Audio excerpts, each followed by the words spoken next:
प्रिय दर्शकों नमस्कार। 14 अक्टूबर 2023 शनिवार के दिन श्राद्ध पक्ष की अमावस्या आ रही है। यानी कि अब की बार श्राद्ध पक्ष में जो अमावस्या आ रही है वो शनिश्चरी अमावस्या है। शनिवार के दिन श्राद्ध पक्ष की अमावस्या का आना अपने आप में एक दुर्लभ संयोग बन जाता है। ऐसे दुर्लभ संयोग में यदि हम अपनी मनोकामना पूर्ति हेतु कोई भी उपाय करते हैं तो बहुत जल्द फलीभूत होता है। उपाय का जो रिजल्ट है वो 100% देखने को मिलता है। यदि आपके विवाह में लगातार देरी बनी हुई है, लगातार अड़चने आ रही हैं, शादी के लिए कहीं पर भी रिश्ता पक्का नहीं हो पा रहा है, तो शनिश्चरी अमावस्या के दिन यदि आप मेरे द्वारा बताया गया एक छोटा सा उपाय कर देंगे तो यकीन मान के चलिए आपकी शादी में चाहे कितनी भी बड़ी अड़चन क्यों न चली हुई है वो दूर हो जाएगी और जल्द से जल्द शादी के लिए कोई न कोई अच्छा प्रस्ताव जरूर आएगा और शादी फिक्स हो जाएगी।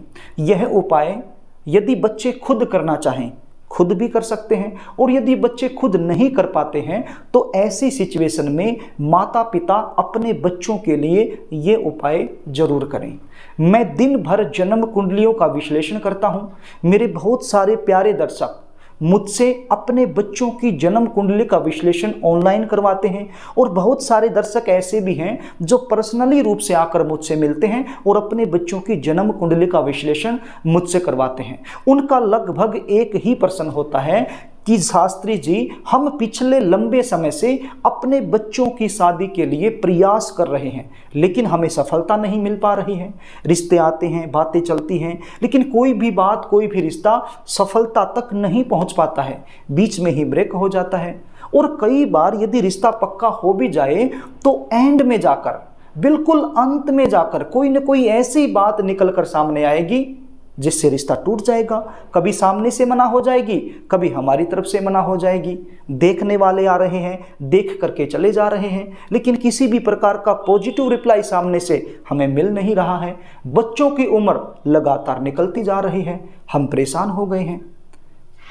प्रिय दर्शकों, यदि आपके साथ भी कुछ ऐसा ही हो रहा हो, आप भी अपने बच्चों की शादी को लेकर चिंता में रहते हो, तो इस वीडियो में मेरे साथ अंत तक जरूर बने रहना। एक छोटा सा सरल सा उपाय आपको बताऊंगा। ये उपाय यदि आप कर दोगे शनिश्चरी अमावस्या के दिन, श्राद्ध पक्ष में जो आ रही है शनिश्चरी अमावस्या, उस दिन यदि आप ये उपाय कर दोगे तो आप देखेंगे इस उपाय का चमत्कार। उपाय बताऊं इससे पहले आपसे निवेदन करना चाहूँगा, यदि आप चैनल पर नए हैं और अभी तक आपने इस चैनल को सब्सक्राइब नहीं किया है तो मुझसे लगातार जुड़े रहने के लिए, विवाह से रिलेटेड शास्त्र सम्मत सटीक जानकारी प्राप्त करने के लिए, हमारी आने वाली नई वीडियो सबसे पहले देखने के लिए इस चैनल को सब्सक्राइब कर लीजिए। बेल आइकन को भी प्रेस करके रखिए। चैनल को सब्सक्राइब करने में आपका कोई खर्च नहीं लगता, ये बिल्कुल निःशुल्क होता है। यदि आप सब्सक्राइब करके रखते हैं तो हमसे जुड़ जाते हैं। प्रिय दर्शकों, आई होप आपने चैनल को सब्सक्राइब कर लिया होगा। अब आप उपाय सुन लीजिए, इसको ध्यान से सुन लीजिए। प्रिय दर्शकों, यह उपाय आपने कब करना है मैंने आपको बता दिया था, एक बार और बता देता हूं।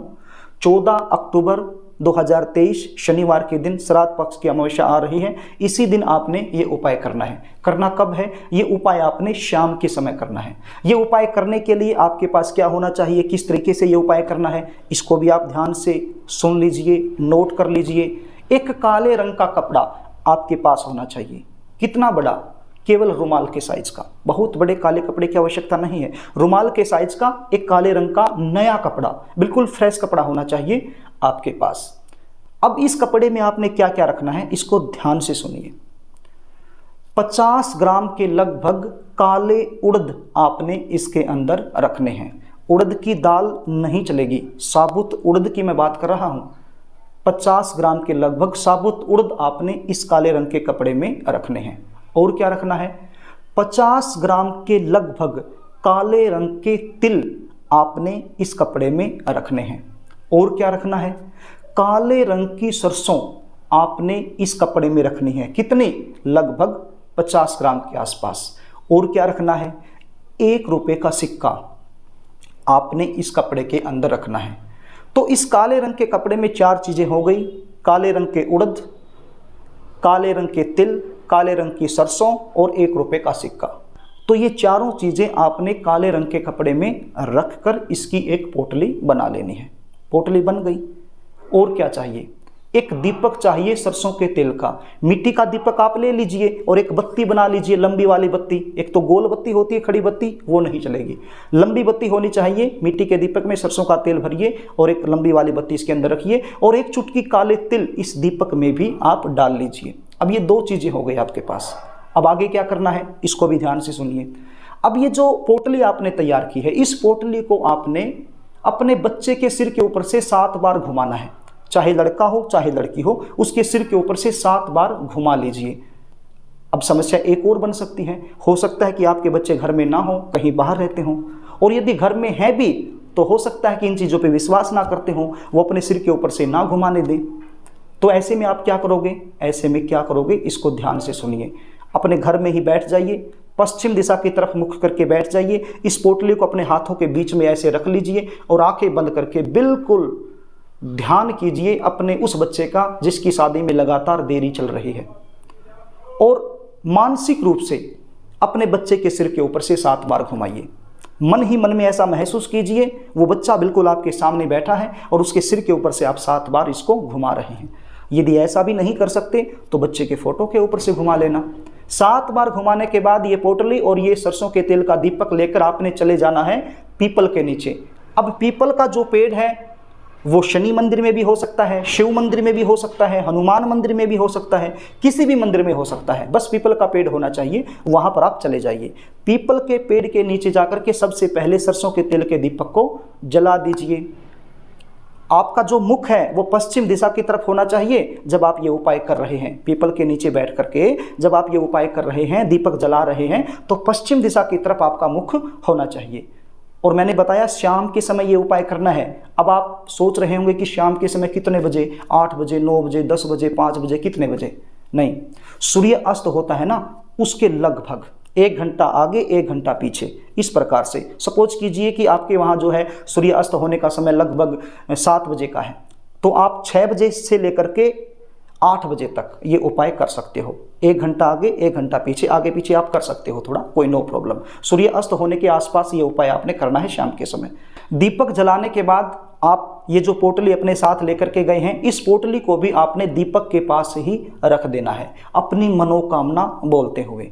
उसके बाद हाथ जोड़ करके शनिदेव महाराज से, आपके जो पितृ देवता हैं उनसे, श्री विष्णु भगवान से प्रार्थना करनी है जल्दी शादी के लिए। यदि आप माता पिता हैं तो अपने बच्चों की जल्दी शादी के लिए प्रार्थना करनी है, और आप बच्चे खुद हैं तो अपने लिए जल्दी शादी के लिए प्रार्थना करनी है। प्रार्थना करने के बाद आपने पीपल की 3 परिक्रमा करनी है। यदि परिक्रमा करना संभव नहीं है तो फिर अपनी खुद की परिक्रमा कर लीजिए। अपने ही स्थान पर खड़े होकर 3 बार गोल गोल घूम जाइए। और यदि परिक्रमा करना संभव है तो पीपल की परिक्रमा कर लीजिए। उसके बाद अपने घर को चले आइए। इस प्रकार से ये उपाय आपने करना है। यदि ये उपाय आप कर देते हैं तो प्रिय दर्शकों, आपकी शादी में चाहे कितनी भी बड़ी अड़चन क्यों ना हो, तुरंत दूर हो जाएगी। क्योंकि शनिश्चरी अमावस्या एक बड़ा ही दुर्लभ योग होता है, एक ही दिन में विवाह होने का योग बन जाएगा। तो ये उपाय आपने जरूर करना है। यदि आप अपने बच्चों की जन्म कुंडली का विश्लेषण मुझसे करवाना चाहते हैं, शादी में लगातार देरी हो रही है, इसका मुख्य कारण क्या है ये मुझसे आप जानना चाहते हैं, शादी कब होगी, कहाँ होगी, कैसे परिवार में होगी, शादी होने के जो विशेष उपाय बनते हैं वो क्या हैं, ये सब यदि आप मुझसे पूछना चाहते हैं तो आप अपनी समस्या टाइप करके स्क्रीन पर दिखाए गए व्हाट्सएप नंबर पर मेरे पास भेज सकते हैं। अपने बच्चों की जन्म डिटेल लिखकर मेरे पास भेज सकते हैं और अपने बच्चों की जन्म कुंडली का सटीक विश्लेषण मुझसे करवा सकते हैं। प्रिय दर्शकों, यदि कार्यक्रम आपको अच्छा लगे तो इस वीडियो को लाइक कर देना, शेयर जरूर कर देना ताकि आप पुण्य के भागीदार बन सकें। और यदि मुझसे लगातार जुड़े रहना चाहते हो तो चैनल को सब्सक्राइब जरूर कर लेना। आज के लिए बस इतना ही, आगे फिर मिलेंगे, तब तक के लिए नमस्कार।